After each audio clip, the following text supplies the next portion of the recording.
Welcome to Call to Purpose. I'm Tony Riley, and today we are continuing our season where we are interviewing inspiring women. Today we have with us Angela Lippens and Carin Bird. They have a nonprofit called Unfaulted. Welcome, ladies. Thank you. We're happy to be here. Thank you so much for being here. So tell us a little bit. Well, first of all, tell us a little bit about what brought you to start your nonprofit and where Unfaulted came from. Absolutely. The short answer is God. But there was a long history and story behind that of really years of running from Him. I was aware of problems within the foster care system and kind of what that looked like. And, I knew that there weren't enough foster families to adopt and that maybe that there were some struggles with some of those kids and just like this high level idea of what was going on just from some friends that I had from church that I was going to that really had a heart for the foster care ministry. But as I was learning more about it and I think just kind of discovering who I was as an individual, I found myself in just a time where I felt like super discontent in my life, which didn't make a whole lot of sense because on paper, I should have been fine. Things should have looked good. I was working full time at a church. I married, had kids. Like I had nothing to complain about. And I was just feeling a huge sense of discontentment in my life. And so started praying and asking the Lord, what is this? Why am I feeling this way? And prayed a very dangerous prayer, asking Him, God, would you break my heart for what breaks yours? Oof. And really with like no explanation, I felt like I got this like instant download from the Lord of kids are aging out of foster care and nothing's being done about it. Wow. And that came out of thin air. I knew that that wasn't from me. And so really just spent some time looking into and learning about just some devastating statistics that were happening with youth that were aging out of care. And around that time, I remember our church had, they'd done an interview with the Fort Worth sheriff. And he said that when they're building new prisons, they look to the foster care system to see how many kids are in because there's such a close correlation. And then they know about how many prison cells they're going to need. And it was just one of those like, oh my goodness, like we know that there's a problem. We know that there's a correlation. Why isn't anything being done? And it just kind of became this rabbit hole of looking into and learning and doing some researching and then really running from God, going, I don't know, I'm not qualified. I don't have anything to offer. I don't know what I'm supposed to do with this. So like holding on to this really heavy weight and burden and knowing that God was asking me to do something, but also running from Him and pushing Him away in it. It's kind of my initial introduction into this world. Well, you're the third person today that's said Yikes. said that, it was like, no, I'm not doing that. Like, something in us does that, right? Like, no, there's no way. No, I'm not doing this. I don't want to do this. Yeah. So you're not alone. I'm glad. Yeah, you're not alone. Very glad. Wow. So that's incredible to me that you received that message from the Lord about that specifically. Because you were already interested in the foster care system. Yeah. And then when you asked what breaks, right? What breaks What your breaks your heart, God? break Yeah. mine. And He said that to you. And I know you said something to me when we spoke on the phone about, so when they turn 18, they turn 18 and that's when they're no longer in the foster care system, correct? Correct. Okay, yeah. so then what happens? They're a legal adult. So I think that was The what typical thing. What's the typical thing that happens? Yeah, after there's that? there's a variety of paths that they could go down, but in short, should they choose, and most of them do choose not to continue to accept any kind of state support because they're a legal adult at 18. I mean, I don't know about you, but I thought I had everything figured out at 18. Oh boy, yeah. And like scary thought. yeah. Yeah. So a lot of them end up homeless just instantaneously. I mean, they're no longer under state care.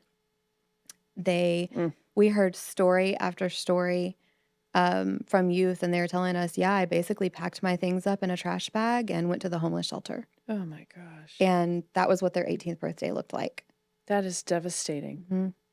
I did not know this before we had our phone conversation, so I can imagine there's gotta be I can't be the only one that was just dumbfounded by Yeah. that. Yeah. I had no idea. Like, I don't even think about It's not talked those about. things. Yeah. I hadn't either. And then I felt Yeah. a lot of shame and guilt for not ever thinking about it. Mhm. Oh, yeah, I can understand where you would yeah, I totally Yeah. understand that, but how do you know until you know? Yeah. Wow. Incredible. Okay, so then how did you get into I wanna know how you 2 met, but I wanna Yeah. know and how you played into this, how you play in.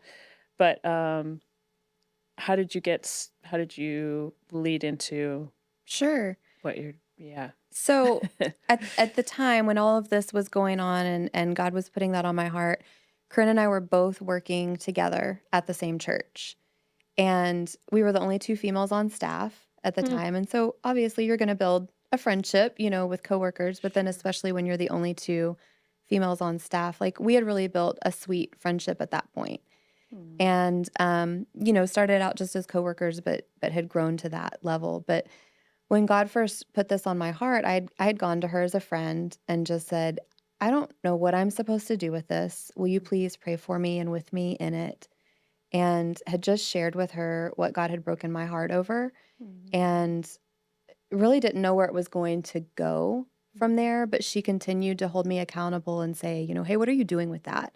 The Lord asked you to do something. What are you doing with it? hmm, And again, I was running from him. mhm, And mhm. so I was like, I'm praying about it. It's fine. Like, calm down over there. Um,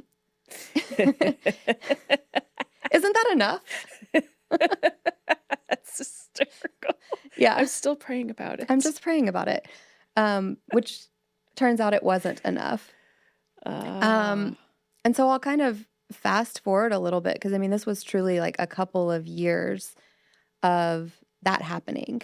Mm, And I was like, okay, Lord, if you really want me to do something about this, you're going to have to make it abundantly clear because I am not qualified to do this job.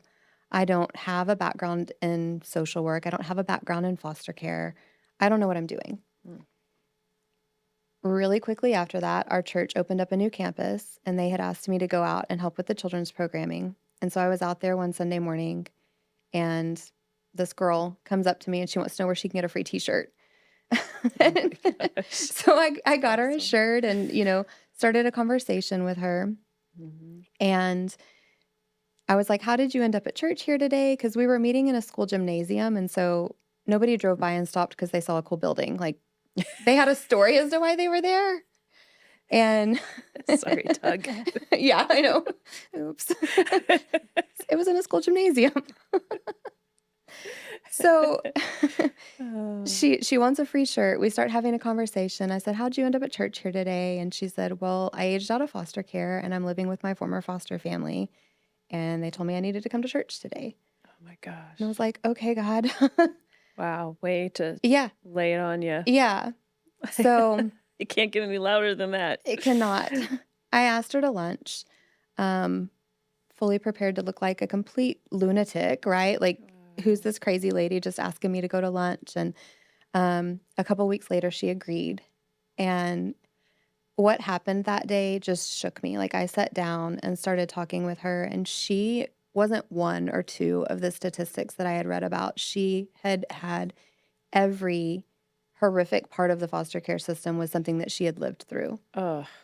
And I'm just sitting there looking and I'm like, these aren't statistics, these aren't numbers, these are people. And they have souls. And she had a baby. Oh my And, gosh. it was heartbreaking to see that it wasn't numbers. Like, this is real. This is really what's happening. There truly are kids that are turning 18 every single day, Hmm. and they were never adopted. Wow. And then they're expected to just be independent adults and ready on their own. So as my good friend Carin is continually following up with me saying, "Hey, what are you doing about it? What are you doing about it?" Aw. Now at this point, I'm like, "Oh, well, I'm just, mentoring or whatever." And she was like, "I really don't think the Lord gave you like this vision and the name Unfaulted because I had that name. I'll explain the name in a minute, but I had the Yeah, name please. already." And she Wow. said, "I don't think God gives you that for no reason." So I was like, Huh. "Okay." That was very Wow. bold of me, which is not like me. I was impressed. Right. Well, seeing that just confirms that it's God Right. speaking through you too. Exactly. Yeah. It 100% was. Wow. So running, running, running. Fast forward a little bit. Corinne and I go to a women's leadership conference, like for women in leadership within the church. And while we're there, I hear just as clearly as I had the day he put Unfaulted on my heart, ask Corinne to partner with you in this. Mm. And my first thought is, in this being what? Like I'm in a boat in the middle of the ocean, building it like as I'm attempting to float. I don't know what I'm doing, you Oh know. my I've gosh. met one person who opened up and she shared her story with me, and I don't even know how to walk alongside her in any of this. Like, I just am Mm. burdened by it. But what do you mean ask her to partner with me? Partner in what? And so Mm. if you can't tell, am not the quiet, timid one.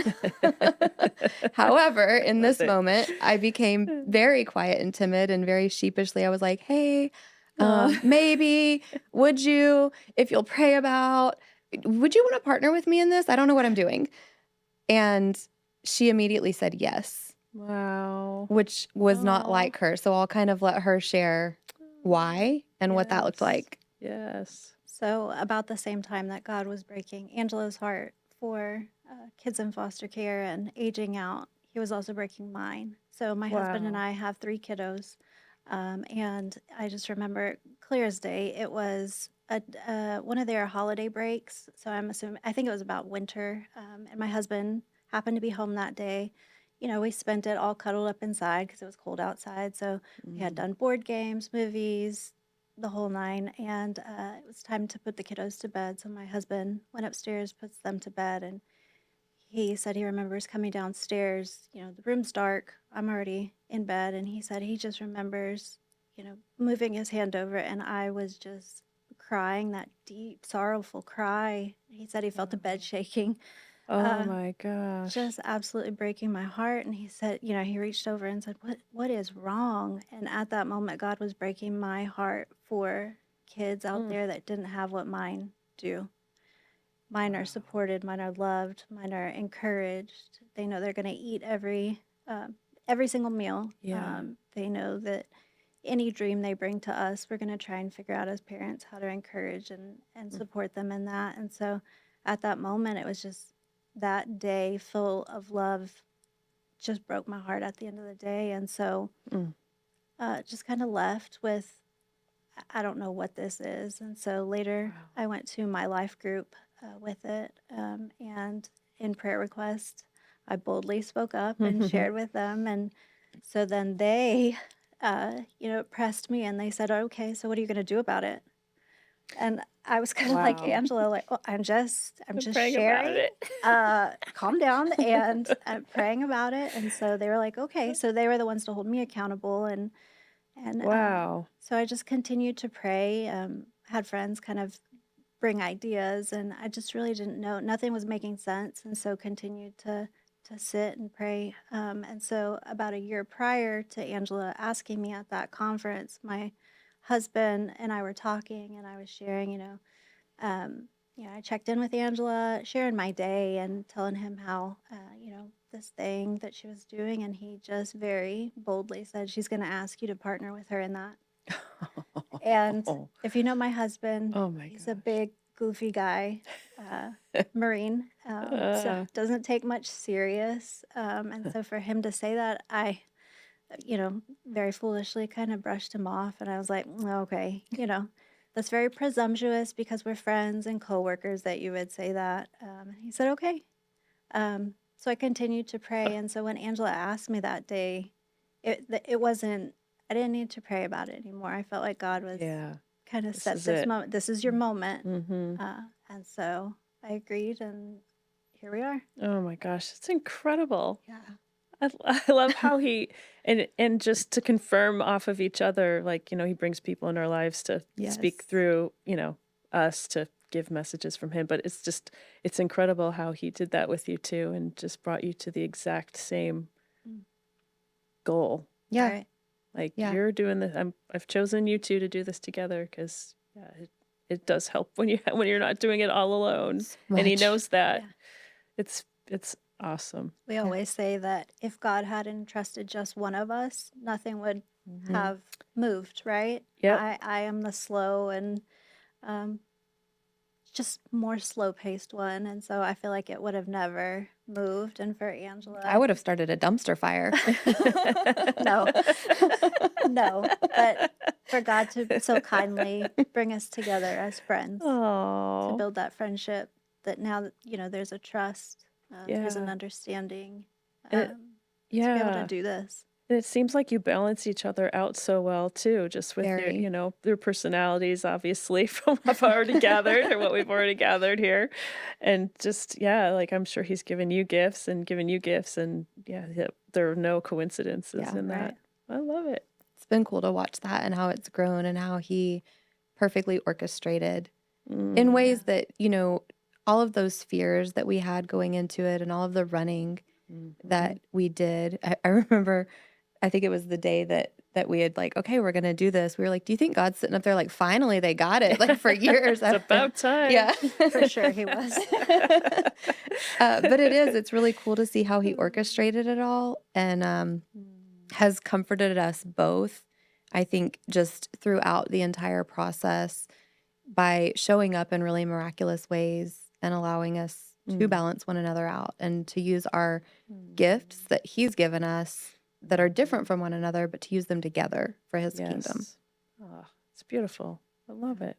I love it. So, okay, so tell me what you do exactly for these precious Yeah. kids that are now turned 18 and they don't know what to do. Yeah. So our mission is to build a foundation for young women that are aging out of foster care.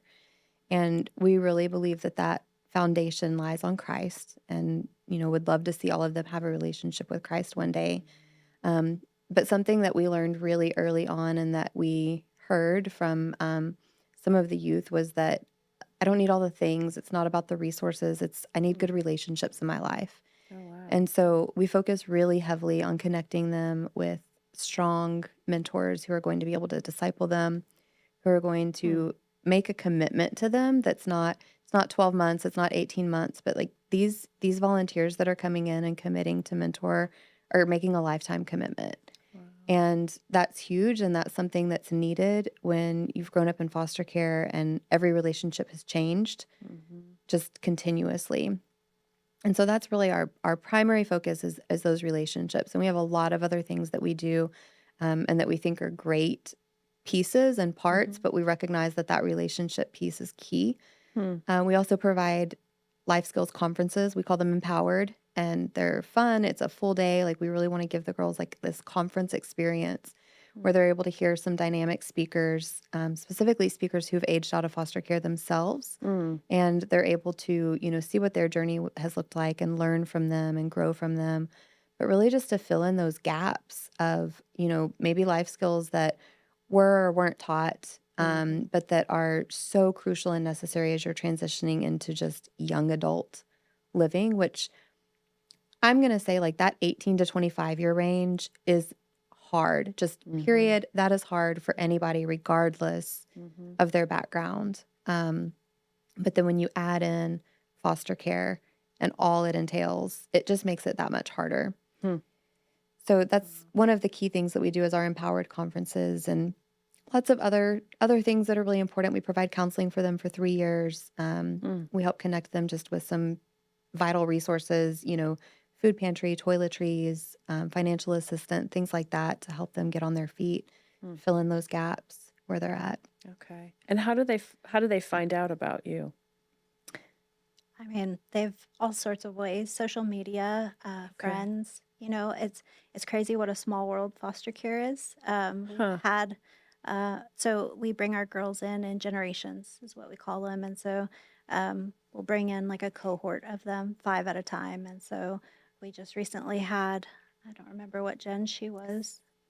We've the newest round of girls we brought in, and so we had a fun day, and we go out and we do things in the community, and so we just recently had one, and one of the girls showed up, and a girl that's been with us for a couple years now was like, "Hey, I know you."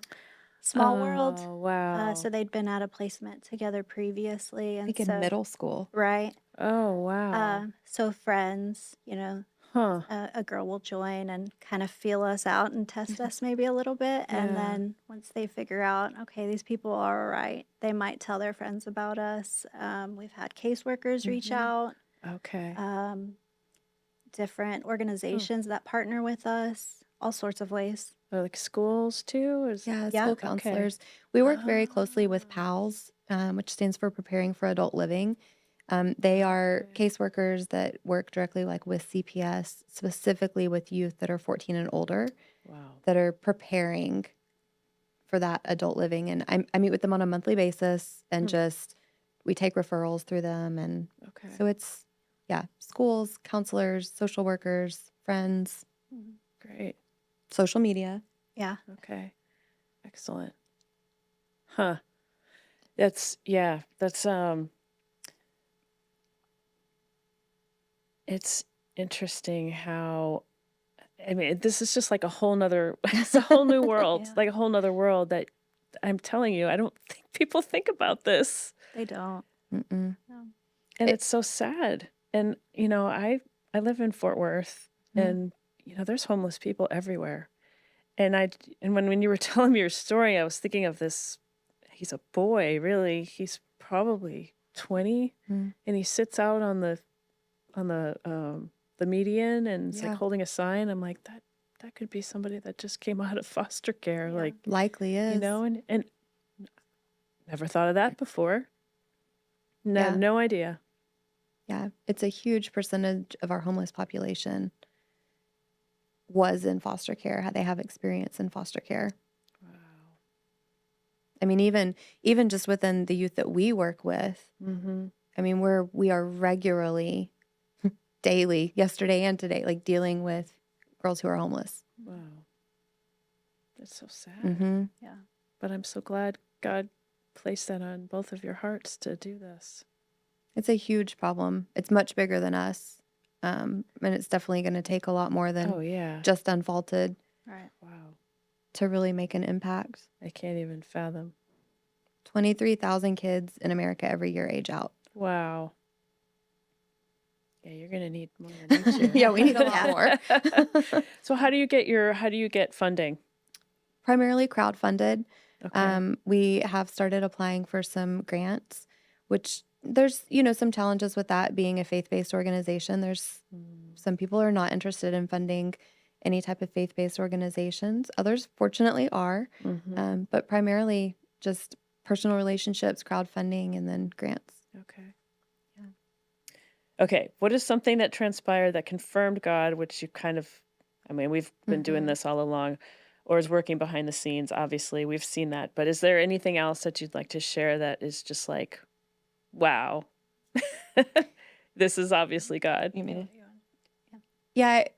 Early on, we had a youth who joined, and she was a single mom and a wonderful mom. Mm. And she came in and she worked really hard to get herself on her feet to provide for her and her children. And, we've just been proud of her all along, and watched her really fight and fight for that. And she shared with us after being in within a couple of years, and we didn't know this at the time, but she said, before I met you guys, like she was considering putting her children up for adoption Mm. because she didn't feel like she was going to be able to meet their needs. Oh my And gosh. she didn't want them to be forced to go into the foster care system. And so it Oh, was one of wow. those very like eye-opening and humbling moments where you realize God's not only impacting the people that we're getting to meet face to face every day, He's impacting their children, their future children, their grandchildren. He's Generations. breaking Yeah. cycles. Like these Yes. girls are fighting so hard and breaking cycles so that their kids don't end up in the same position that they're in. And Wow. I think for me, that was very affirming that Mm, what God's doing is so much bigger mhm. than just what we see in front of us. That is incredible. He's amazing. Yeah. And Yeah. this is affecting, like, we're breaking generational curses and chains Yeah. and Right. changing the future generations. Yeah. Oh, I love it. What an honor. Yeah. It's amazing. It really Yeah, is an honor. it is. It's like, I'm sure you're in awe, like, Yeah. constantly. Like, oh my gosh. We always say, we're like, these girls are our heroes. Yeah. I mean, just Oh, their determination and their resilience, and they're just incredible young women. wow. And I know God has given them gifts and they're Oh, going to yeah. go on and do great things. Hmm. Yeah. They all So, want to help. In talking to them, they all want to go into social work. They all want to go be nurses, and they all have a wow. heart for the next generation, which is so sweet to see after the Wow. hurts and pain that they've endured. Their hearts are still tender, and they want to serve. Wow. Incredible. Yeah. Well, I know God is saying, well done, good and faithful servants to you Hope both so. for doing this. Absolutely. All right. Well, thank you so much for Thank being here with us you. and You. sharing this. This is awesome. Thank you. you. We're glad to be Yes. here. Yes. Thank you. And thank you all for joining us. If you'd like to reach out to Unfaulted, you can reach them at, what is your website? www.unfaulted.org. Yep. Unfaulted.org. And you can reach us if you'd like to reach out to us at yourcalltopurpose.com. Thank you so much.